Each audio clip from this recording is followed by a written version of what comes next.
est-ce que tu peux nous dire ce que tu avais envie de dire et puis nous donner aussi quelques informations sur la forme que tu as choisie pour ce spectacle? Comment dire? Bah, écoute, j'avais envie de travailler à partir de polars et des univers, de genre Simenon plus, les polars noirs américains et tout ça, James Ellroy, tout ça, voilà. Donc on a lu beaucoup de tout ça et puis finalement, je me suis questionnée sur la place de la femme là-dedans et sur le fait que dans les polars, les femmes, elles sont souvent tuées, quoi. Et qu'on les retrouve sur les bords de route, si on les retrouve découpés en morceaux, on les retrouve dans des terrains vagues, et voilà.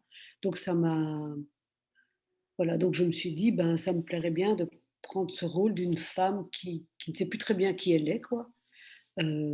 Voilà, et qui rejoue un peu différentes manières dont elle aurait pu être tuée. Donc c'est un cadavre, en fait, qui revit et qui se remémore un peu, enfin qui essaye de se réinventer des façons dont elle est morte, quoi. Voilà, c'est un peu ça, l'idée. Il y a pas que ça, hein, c'est un peu plus complexe, quoi, mais Alors voilà. il y a un dispositif scénique un peu particulier puisqu'il y a 2 scènes finalement, sur le plateau. Une scène miniature et une scène grandeur nature et comment tu passes de l'un à l'autre? Quelles étaient un peu tes volontés par rapport à ça?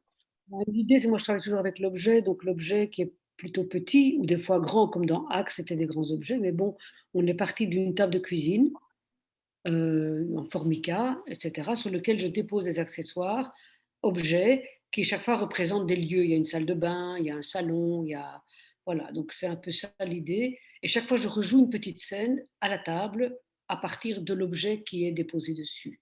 Voilà, et puis ça ressort sur le grand espace où il y a juste une souche d'arbre qui représente un peu la forêt, qui représente un peu les endroits un peu mystérieux et tout ça.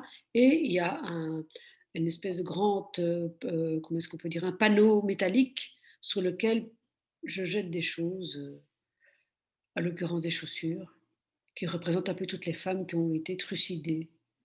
Voilà, donc le thème n'est pas très rigolo, hein, mais je pense que le traitement est plutôt quand ça passe avec le public, le traitement est plutôt comique et poétique et donc ce n'est pas il n'y a pas beaucoup de texte, il y a une voix off en fait qui est ma propre voix.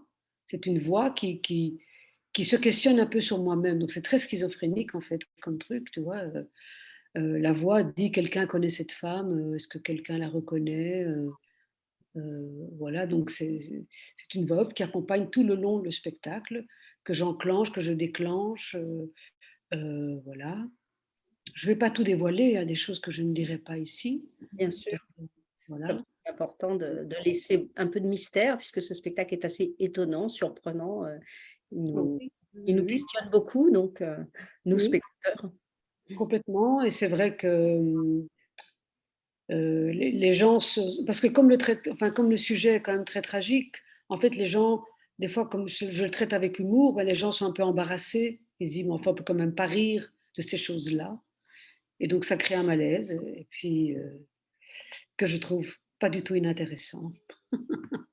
D'être un peu bousculé, de se dire: «Waouh, enfin, quelle idée quoi, pourquoi est-ce qu'on en» finalement les gens ont un peu honte d'en rire, heu, Alors voilà. effectivement, on rit ou on sourit ou alors peut-être qu'on se cache de sourire, mais en même temps, ça donne beaucoup matière à enfin ça donne vraiment matière à réfléchir. Oui, Je trouve qu'il questionne beaucoup et ça nous met dans une position, nous spectateurs, aussi extrêmement active et pertinente. oui, voilà, oui, c'est vraiment ça quoi et donc c'est vrai qu'il y a des réactions où les gens, sont complètement, comment dire, choqués par le contenu en fait, tu vois? Parce que ça renvoie quand même à quelque chose de très réel, hein. Les féminicides, c'est pas on les a pas inventés, hein, ça existe, pratiquement tous les jours, quoi. Donc ça traite de ça, en fait. Moi, au départ, je voulais pas du tout parler des féminicides. C'est quand on l'a joué à Charleville que tout d'un coup, les journalistes ont nommé ça féminicide. Mais effectivement, à partir du moment où il y a des femmes qui se font tuer, ce sont des féminicides, donc heu, voilà. Mais au départ, on voulait aussi travailler un peu sur une femme qui essaie de se souvenir, qui est un peu amnésique, quoi. Donc elle rejoue des situations pour que sa mémoire revienne et au bout du compte, elle ne sait toujours pas comment elle a été tuée, si c'est un cadavre.